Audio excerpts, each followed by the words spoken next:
Alright guys, hopefully I won't be out anymore this week. I'll be back on Thursday, and even if my son does not feel better, I will still be back on Thursday. Alright, so I'm going to give you this video for the math test just to help you know it's been a while since we went over this, and this will help you with some of your questions. So when you have an improper fraction, remember that means it's bigger on top than it is on bottom. We can't leave it like that. So some of your questions are going to ask which improper fraction equals a whole number. And to make it into a whole number or mixed number, we have to divide. So it would be 72, whoops, a daisy, divided by 9. So you ask yourself, how many times can 9 go into 72? Hopefully most of you will say 8. And then you'll say 9 times 8, which is 72. Then you subtract, and you have 0. Now remember, this number here is always your whole number. This number, the remainder, will be your numerator, and this will be your denominator. So the problem or answer will look something like this: 8, 0 over 9. But since you don't have any fraction left, the answer would just be 8. So that's how you make improper to mixed. Now to make mixed to improper is a whole lot easier. So if you have 2 and 3/4, remember when we go up here we multiply. 2 times 4 is 8, and then we add.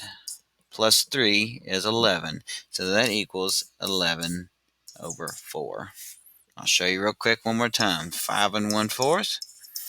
This coming up, we multiply denominator whole number, that's 20.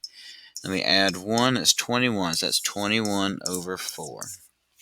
Now to give you one more example from improper to mixed that will have a fraction, I'll show you another one. So let's say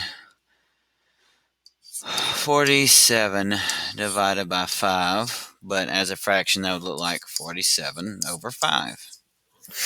So you say, how many times can 5 go into 47? Hopefully you'll say 9 times. 5 times 9 is 45. You subtract, you're left with 2, nothing else to bring down. Remember, this is your whole number. I know that looks weird. So it'll be 9. This is your numerator that goes on top. It'll be 2. And your denominator stays the same. Alright, it's not hard. Now you do the same thing when trying to simplify fractions. If you have a fraction that gives you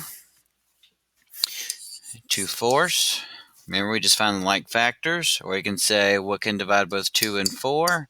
That's 2. That will give you 1/2. If you say I have 6/9, you ask yourself what can go into 6 and 9, and we should know that's 3. They give us 2/3. Or if you want to break it down some more, say we have 10/15. You ask yourself, how can you get 10? Well, that's 2 times 5.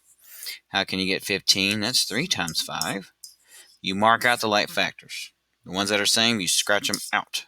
And that's what you're left with, 2/3. Now if you can break it down some more, go ahead, but this one you cannot. So hopefully this has helped you with your test. It is 50 questions, and I do expect you to put all of your answers. Yes, including you, Alex. Have a good day, guys.